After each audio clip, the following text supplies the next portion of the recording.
Namaku Dede. Malam ini aku akan menceritakan pengalamanku beberapa tahun lalu ketika aku bekerja di salah satu perusahaan telekomunikasi. Jabatanku adalah installer pada waktu itu, di mana pekerjaannya adalah sebagai pegawai lapangan, khususnya mengerjakan tower seluler yang mungkin untuk sebagian orang hal ini tidak pernah terpikirkan. Di antara kamu mungkin sekarang bisa menikmati hasilnya, sinyal yang bagus, jaringan yang kuat. Namun ternyata ketika ada gangguan, kamilah yang harus membenarkannya. Membenarkan tower adalah salah satu hal yang bisa dibilang pekerjaan yang cukup menakutkan dan menguji keberanian.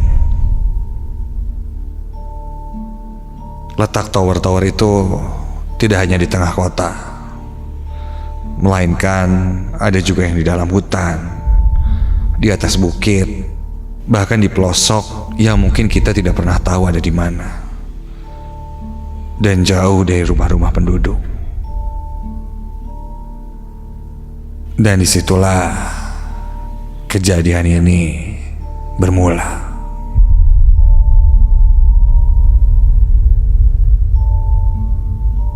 Saat itu aku diberitahu oleh leaderku bahwa hari itu kami mendapatkan tugas swap dan pointing, yang artinya penggantian perangkat atau maintenance, dan pastinya akan dilakukan pada tengah malam, karena biasanya pada tengah malam sudah sedikit yang menggunakan ponsel maupun internet. Untuk mengerjakan tugas ini aku tidak sendirian. Aku ditemani kedua orang temanku, Reddy dan Rian. Sesudah dapat permit dan surat-surat pendukung lainnya, kami pun segera bersiap untuk menyiapkan equipment yang akan dibawa nanti malam.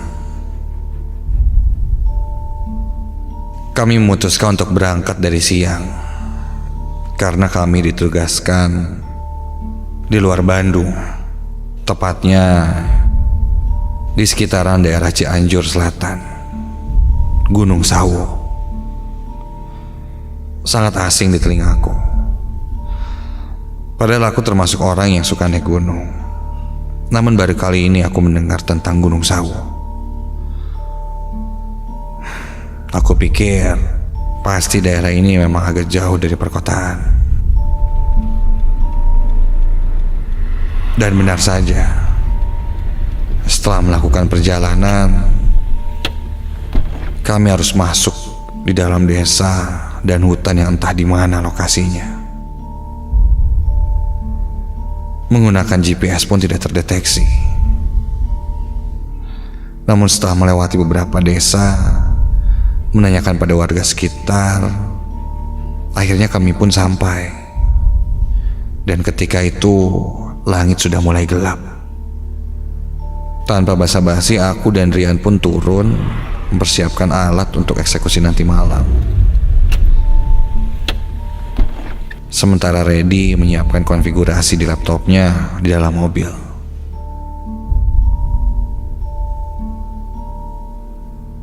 Posisi tower yang akan kita maintenance ini berada di atas bukit yang dikelilingi kebun dan hutan, serta hanya ada satu rumah yang terlihat tak jauh di samping tower itu. Malam pun tiba. Kulihat jam menunjukkan jam 10 malam. Di sana kami tidak hanya bertiga, karena tak lama kemudian datanglah Pak Cahyo. Dia penjaga tower di sana, seorang bapak-bapak yang perawakannya memang sudah cukup tua. Katanya sudah lama sekali dia menjaga tower itu. Sambil menunggu tengah malam, Pak Cahyo mengajak kami ke atas, ke rumah yang berada di samping tower. Awalnya kupikir itu rumah Pak Cahyo. Ternyata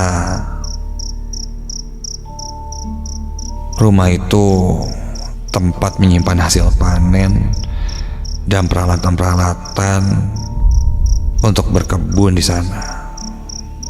Katanya memang dulu rumah itu bekas Pak Cahyo tinggal. Namun sekarang sudah tidak lagi, dan hanya dijadikan sebagai gudang. Sambil menunggu, kami mengobrol singkat dengan Pak Cahyo.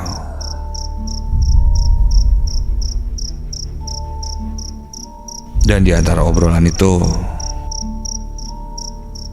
Pak Cahyo menitipkan pesan bahwa jika sudah malam di tempat itu, kita harus berhati-hati. Konon, mitos yang beredar di sana, sering terjadi pembegalan orang, hingga penculikan. Orang itu menghilang dan ditemukan di dalam jurang di hutan itu. Pak Cahyo berpesan agar tidak sompral dan sombong. Wajahnya kini cukup serius ketika berkata seperti itu. Kami pun hanya mengiyakan.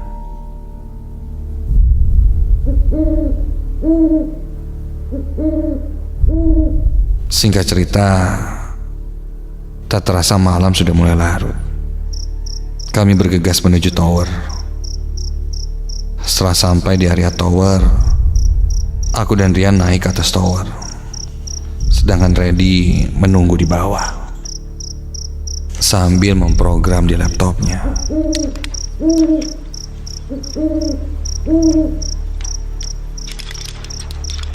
Tower yang kita naiki ini bisa terbilang cukup tinggi, sekitar 50 meter. Langkah demi langkah, aku pun naik ke tower itu. Sepanjang perjalanan naik ke atas tower, aku tidak bisa melihat ke arah sekitar. Yang ada hanya gelap. Memang ada titik-titik lampu rumah yang tersebar di antara hutan dari kejauhan. Namun memang jarang. Selebihnya gelap gulita. Sesudah kita mencapai antena yang akan kita ganti, tiba-tiba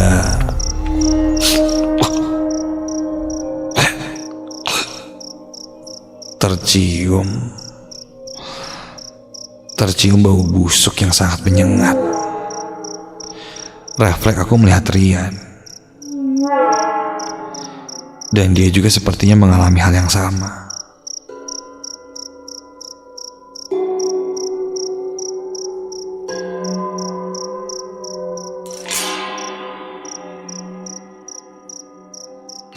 Lantas dia berkata padaku,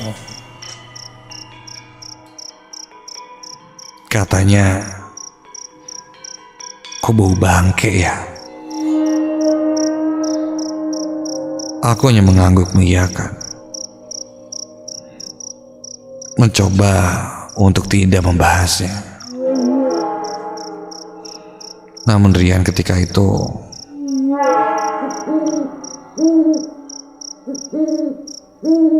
masih penasaran dengan bau bangkai yang tercium tiba-tiba di atas ketinggian 50 meter itu.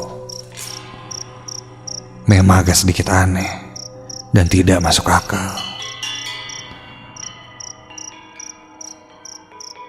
Sampai Rian berkata, mana mungkin ada bangkai manusia di atas tower, hingga baunya menyeruak seperti bangkai. Mendengar kata itu, bulu kuduku berdiri. Aku pun mengalihkan perhatian dia. Ya Neng, sarian. Obeng dong. Kami coba lanjut untuk mengerjakan pekerjaan kami itu. Sampai di keningan itu, aku dikagetkan oleh suara HT yang tiba-tiba menyala. Dan terdengar suara Reddy dari HT-ku itu.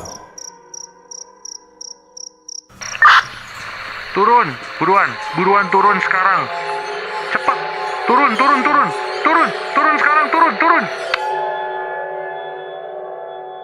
Ku dengar Reddy meminta kami untuk segera turun. Nah, apa ya? Mendengar itu, aku pun langsung mengajak Rian untuk segera turun. Setelah sampai di bawah, Reddy bercerita ketika dia sedang asik memprogram, dia melihat sosok kakek tua yang mencurigakan.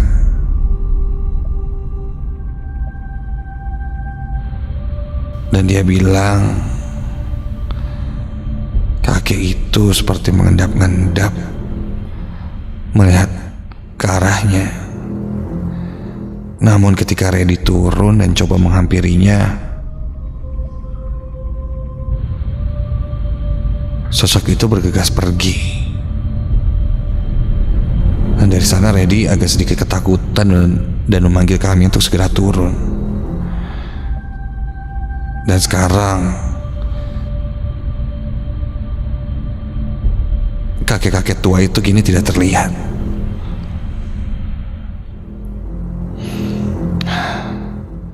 Kulihat wajah Reddy memang sudah panik. Mendengar semua itu, kami pun memutuskan untuk beristirahat sejenak dan mencairkan suasana. Setelah merasa cukup, kami pun melanjutkan kembali. Di mana ketika itu hari semakin malam dan udara semakin dingin. Kuliah sudah jam 3 pagi. Di sini sangat gelap. Kunyalakan lampu senter untuk membantu penerangan.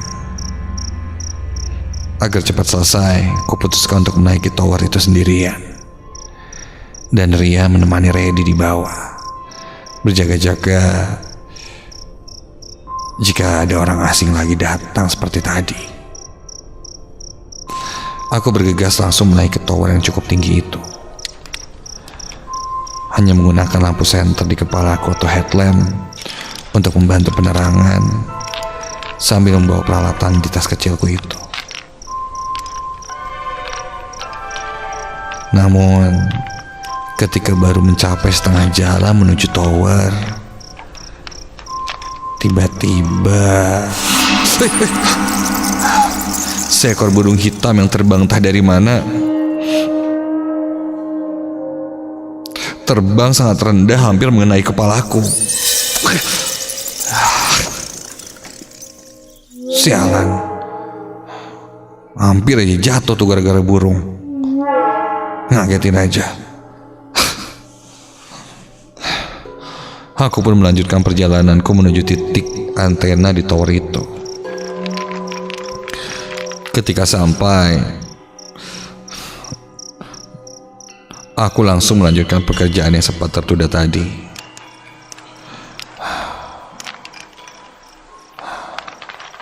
Sesekali kulihat ke bawah. Di bawah hanya terlihat beberapa lampu senter dari temanku saja, dan sisanya gelap. Agak sedikit kepikiran siapa yang tadi datang ketika kami sedang di atas. Apa benar memang ada hantu di sana?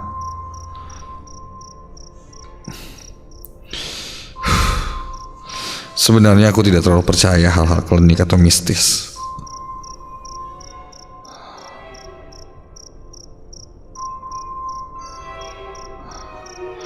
Jadi ku coba acuhkan saja.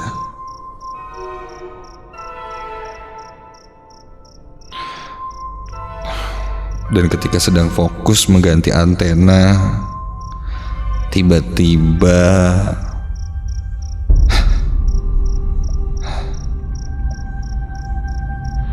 kabut mulai menutupi ketika itu. Hingga ketika lihat ke bawah pun sudah tertutup kabut semua. Aku hanya sendirian di atas tower itu. Sesekali tower itu bergetar terkena angin. Hingga ku dengar ada langkah kaki yang mulai naik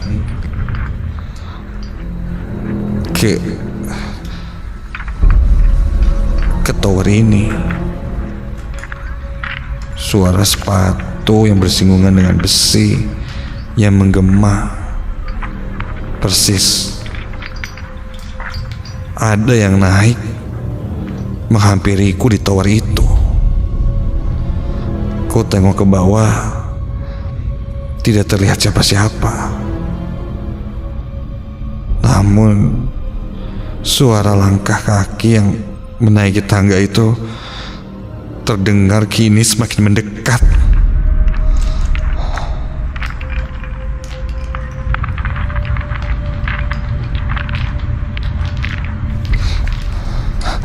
Dan semakin jelas terlihat ada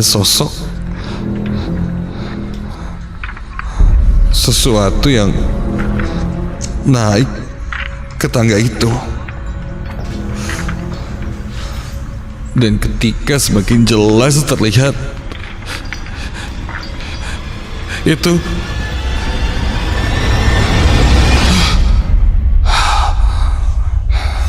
adalah Rian. Rian yang naik menyusulku. Lu ya bikin kaget aja lu. Kenapa sih nggak nungguin di bawah aja temenin si Reddy? Bikin kaget aja di sini. Rian pun hanya tertawa. Dia bilang dia ingin membantuku saja agar lebih cepat dikerjakan berdua. Aku pun mengiyakan dan kami pun mulai mengerjakannya lagi.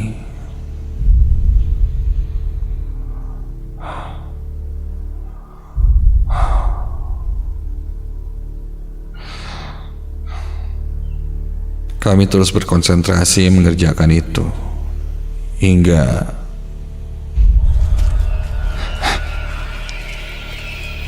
tiba-tiba terdengar suara seperti ada yang berlari di antara semak-semak di hutan itu. Ketika aku lihat ke bawah, kabut yang tadi pun sudah hilang. Ya mungkin hanya lewat saja. Dan sekarang terlihat jelas dari atas ada beberapa semak-semak yang terlihat bergerak-gerak sendiri.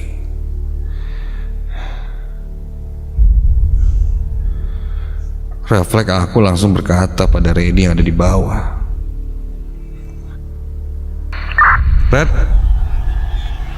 Reddy, lu mending masuk mobil, Red. Ini nggak tahu nih, ada yang aneh gue lihat dari atas ini. Ada yang gerak-gerak gitu di rumput-rumput. Mending lu masuk mobil, tutup mobil dulu, takut hewan buas. Reddy, ganti, Red. Mana sih? Tidak ada jawaban dari Reddy. Aku coba sorot memakai senterku ke arah bawah dari atas tower itu untuk memastikan itu bukan binatang buas.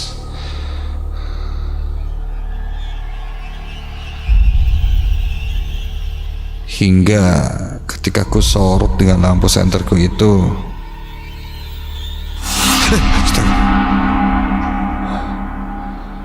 terlihat ada dua anak kecil yang sedang berlarian kejar-kejaran, seperti sedang bermain. Jam 3 subuh. Aku dan Rian saling bertatap, terdiam kaku dengan apa yang kita lihat. Karena dari jauh dan dari atas kami tidak begitu jelas melihat wajah atau perawakannya seperti apa. Yang jelas itu sosok anak kecil yang sedang kejar-kejaran berdua dan hilang di antara semak-semak.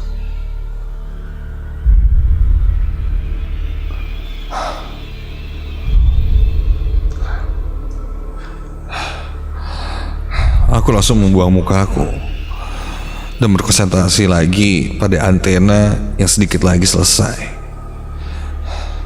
Hingga tiba-tiba hati kami menyala. Dan itu suara Reddy yang bilang dia tidak melihat binatang buas apapun. Dan kini menyuruh kami untuk beranjak lagi menuju bagian tower yang lebih tinggi. Di bordesnya ada satu antena lagi yang harus kita ganti katanya. Aku pun mengiyakan dan kami pun mulai naik. Rian naik terlebih dulu, baru disusul olehku.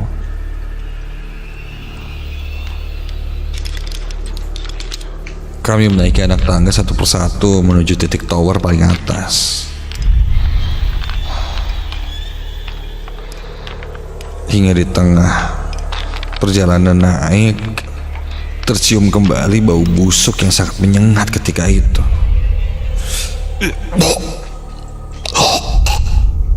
Bau banget sih deh. Aku coba untuk tidak berkata apa-apa.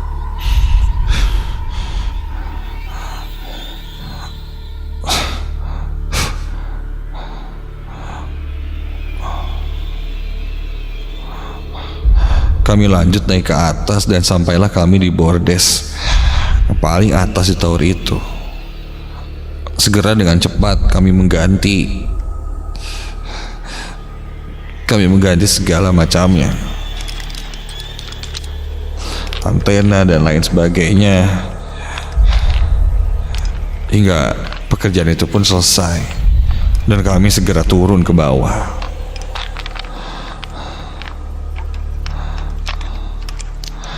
Awalnya perjalanan menuju ke bawah terasa biasa saja, sampai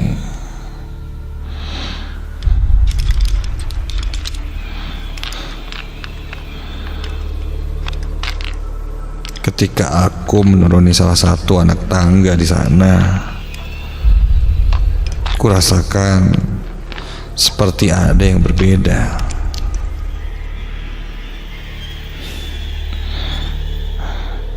Yang kuinjak ini rasanya tidak keras seperti anak tangga dan agak licin. Refleks aku lihat ke bawah. Astaga, kini berada tepat di bawahku. Kulihat ada sosok anak kecil yang kepalanya terinjak olehku, hingga kepalanya terlihat di antara kakiku yang berdiri itu.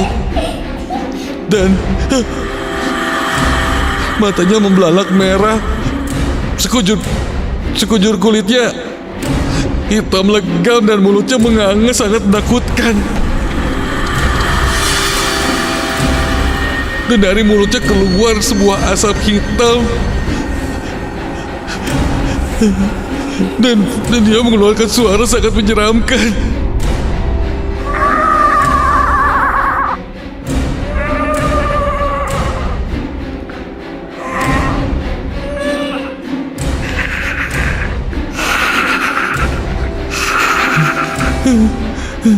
Astaga. Aku terpaksa terus melihat sosok anak kecil itu yang kini mulai melangkah turun dengan gerakan yang sangat menakutkan. Namun ternyata yang turun itu hanya badannya. Tapi kepalanya masih berada di kedua kakiku itu. Iya, kepalanya terpisah dari badannya. Aku langsung menyuruh Rian segera naik kembali. Ya naik kan, ya naik. Sekuat tenaga aku pun menyusul Rian naik melewati tangga tower itu menuju ke tempat Athena pertama tadi.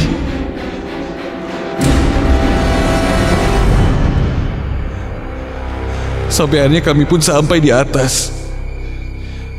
Kini kami hanya bisa terdiam. Entahlah apa yang tadi kulihat itu. Sampai akhirnya kami pun memutuskan untuk menunggu matahari terbit atau azan subuh untuk kembali turun. Pagi harinya, setelah dibawa, Reddy sudah ditemani kembali oleh Pak Cahyo. Dan mereka menanyakan ada apa. Aku pun menceritakan kejadian yang kualami semalam. Mendengar semua itu, Pak Cahyo pun menceritakan bahwa tower di sini memang angker dan banyak penghuninya. Makanya di awal dia bilang jangan sompral dan berkata yang aneh-aneh. Sosok anak kecil tanpa kepala yang kita temui di sana adalah sosok Aden. Warga di sini menyebutnya sosok Aden karena dulunya dia adalah anak keturunan raja yang meninggal ketika masih kecil di area yang dijadikan di tower itu. Area yang dijadikan tower ini adalah area kuburan yang dipindahkan sebelum pembangunan tower itu.